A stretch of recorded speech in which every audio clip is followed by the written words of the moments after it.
जीवन की मौलिक इकाई यानी कोशिका के इस विस्तृत और ऊर्जावान विश्लेषण में आपका स्वागत है।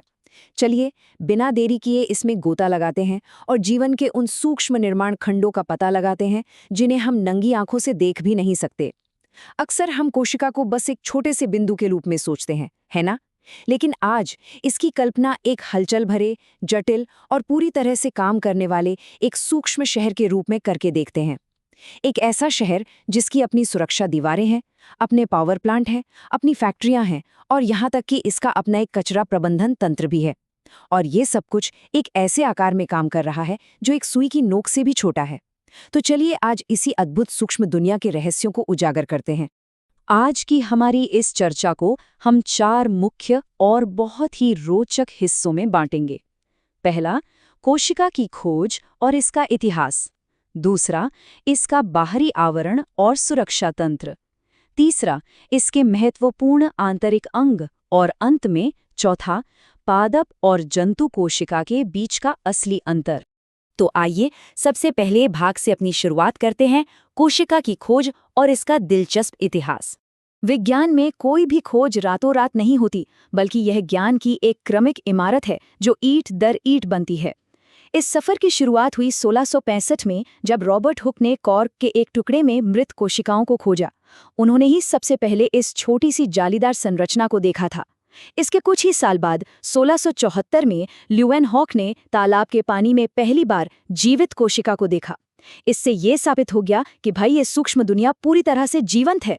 फिर 1831 में एक बहुत बड़ी छलांग लगी, जब रॉबर्ट ब्राउन ने कोशिका के बिल्कुल बीचों बीच केंद्रक या न्यूक्लियस ढूंढ निकाला।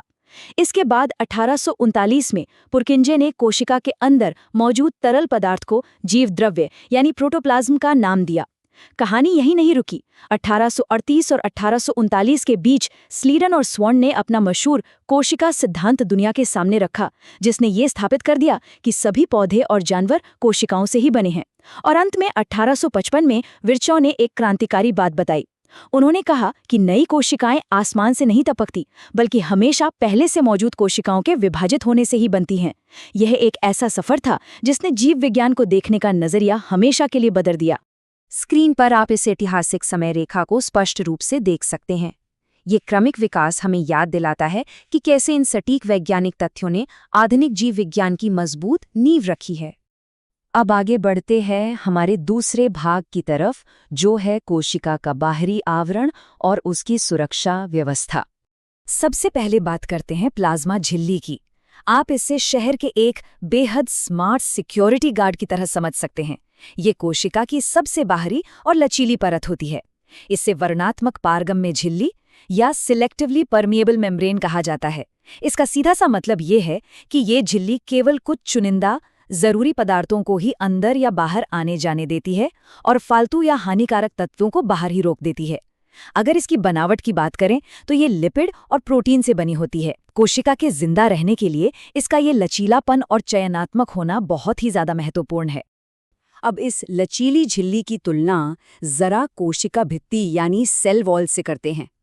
कोशिका भित्ति एक बहुत ही सख्त और मजबूत किले की दीवार की तरह है।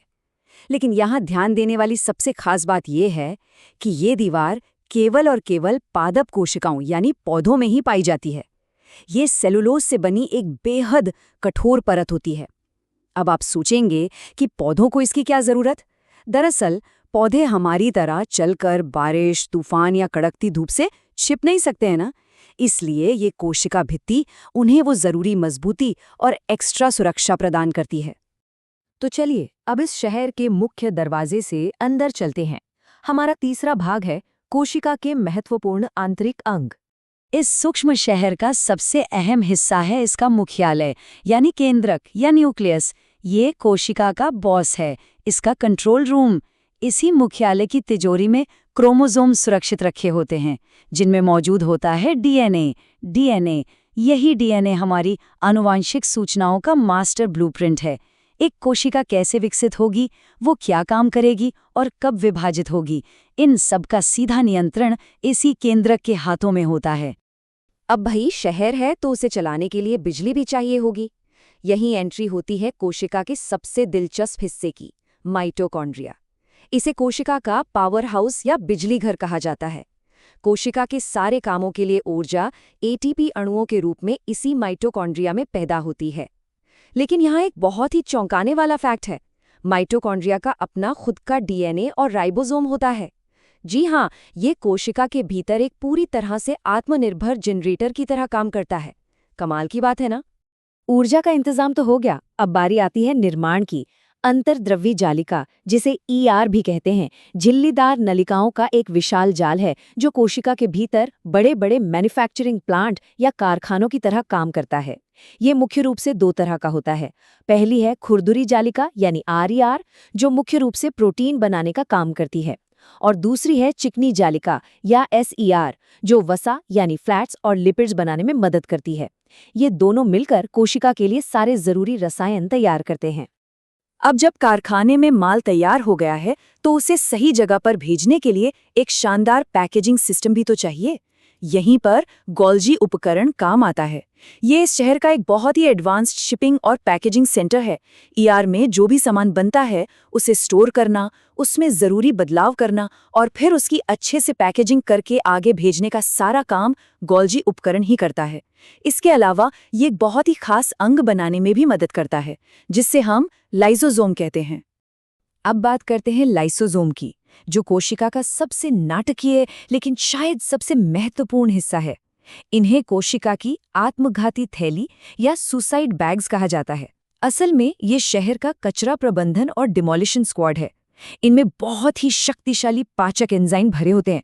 जब भी कोई बाहरी कचरा या बैक्टीरिया कोशिका में घुस आता है या कोशिका के अपने ही अंग पुराने और खराब हो जाते हैं, तो लाइसोसोम उन्हें पचाकर बिल्कुल साफ कर देते हैं। और सुनिए, अगर कभी पूरी कोशिका ही गंभीर रूप से डैमेज हो जाए तो ये लाइसोसोम्स फट जाते हैं और अपने ही एंजाइम से पूरी कोशिका को नष्ट कर देते हैं, ताकि शरीर का बाकी हिस्सा सुरक्षित रहे। इस चित्र को ध्यान से देखिए। इसमें आप इन सभी आंतरिक अंगों को एक साथ काम करते हुए देख सकते हैं। ये दृश्य मुख्यालय, पावर हाउस और आत्मघाती थैली के हमारे उन सारे रूपकों को एकदम स्पष्ट कर देता है, जिससे ये जटिल वैज्ञानिक अवधारणाएं हमारे दिमाग में हमेशा के लिए छप जाती हैं। अब हम कुछ ऐसे अंगों की बात करेंगे जो हर जगह नहीं मिलते, जैसे कि लवक या प्लास्टिड्स। ये खास अंग सिर्फ और सिर्फ पादप कोशिकाओं यानी पौधों में ही मौजूद होते हैं। इनमें क्लोरोप्लास्ट सबसे ज्यादा प्रमुख है, जिसमें हरा वर्णक क्लोरोफिल पाया जाता है। आप इन्हें पौधों के अपने पर्सनल सोलर पैनल के रूप में समझ सकते हैं। ये सीधे सूरज की रोशनी को सोखकर प्रकाश संश्लेषण यानी फोटोसिंथेसिस के जरिए पौधों के लिए खाना बनाते हैं। एक और बहुत ही अहम अंग है रसधानियां या वैक्यूल्स। ये कोशिका के स्टोरेज वेयरहाउस या बड़े गोदामों की तरह काम करते हैं। यहाँ हमें पौधों और जानवरों के बीच एक बहुत बड़ा अंतर देखने को मिलता है। पादप कोशिकाओं में ये रसधानियां आकार में बहुत विशाल होती हैं। कभी-कभी तो ये पूरी कोशिका का 50 से 90% हिस्सा अकेले ही घेर लेती हैं। ये पौधों को अंदर से कठोरता और मजबूती देती हैं। वहीं दूसरी तरफ जंतु कोशिकाओं में ये या तो होती ही नहीं है, और अगर होती भी है तो बहुत ही छोटी और बस थोड़े समय के स्टोरेज के लिए। तो चलिए, अब हम अपने आखिरी और चौथे भाग पर आते हैं, जहां हम पादप और जंतु कोशिका के बीच के मुख्य अंतरों को समेटेंगे। अभी तक हमने जो कुछ भी समझा है उसका सबसे स्पष्ट सारांश आप इस टेबल में देख सकते हैं। वो 3 सबसे प्रमुख अंतर जो एक पादप कोशिका को जंतु कोशिका से बिल्कुल अलग करते हैं, वे ये रहे। पहला, कोशिका भित्ति या सेल वॉल, जो पौधों में तो होती है लेकिन जंतु कोशिका में बिल्कुल नहीं होती। दूसरा, लवक यानी प्लास्टिड्स, जो प्रकाश संश्लेषण के लिए जरूरी हैं, वो भी सिर्फ पौधों में मिलते हैं। और तीसरा, रसधानियां, जो पौधों में बहुत बड़ी और स्थायी होती हैं, जबकि जंतुओं में बहुत छोटी और अस्थायी। इस तुलनात्मक चार्ट पर एक नज़र डालिए। यह उन महत्वपूर्ण जैविक भिन्नताओं को दृश्य रूप में इस तरह पेश करता है कि इसे समझना और लंबे समय तक याद रखना हमारे लिए बेहद आसान हो जाता है। इस विश्लेषण को खत्म करने से पहले जरा इस एक विचारोत्तेजक प्रश्न पर गौर कीजिए। सोचकर देखिए, एक ऐसा कण जो इतना सूक्ष्म है कि उसे हम बिना माइक्रोस्कोप के देख भी नहीं सकते, वो कैसे अपने भीतर इतनी सहजता से अपने स्वयं के पावर प्लांट, कारखाने, पैकेजिंग सेंटर और मुख्यालय का प्रबंधन कर लेता है। ये निर्दोष और अचूक व्यवस्था ही है जो हमारी इस पृथ्वी पर मौजूद हर प्रकार के जीवन को संभव बनाती है। ये सूक्ष्म दुनिया केवल विज्ञान की एक किताब का विषय नहीं है, बल्कि ये प्रकृति की सबसे शानदार कारीगरी का एक बेजोड़ उदाहरण है। उम्मीद है कि कोशिका की इस अद्भुत दुनिया का ये अध्ययन आपके लिए उतना ही रोमांचक रहा होगा जितना कि ये असल में है।